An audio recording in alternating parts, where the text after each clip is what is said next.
So I found something that seems to work really well on the Avalanche cladding and other plastic parts. You see the top one there was the one I've already done, and the bottom one is about to be done. This is what you need, plus some rubbing alcohol, which I forgot to put out there. So just start with a really good cleaning. I sprayed the degreaser all over it, scrub it in, and then rinse it off and dry it.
I'll put a link in the description. The product's called Blak, and then you use the gloss or satin depending on how much shine you want.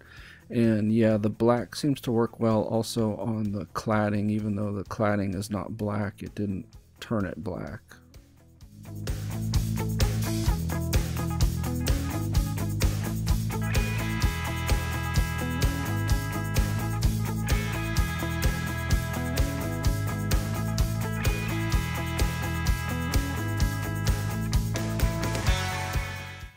Although the product is supposed to be wiped on, actually because of the texture involved, I found it was a little bit better to do some different patterns with it, a lot of circles, also on the cladding.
And here's some of the cladding. You see I didn't do the sides yet, I just did the top, and it came out fantastic in my opinion. Definitely the best product I've used on the Avalanche. So I'm going to go ahead and do the rest of the cladding with it, but that gives you kind of a good before and after of what it looked like.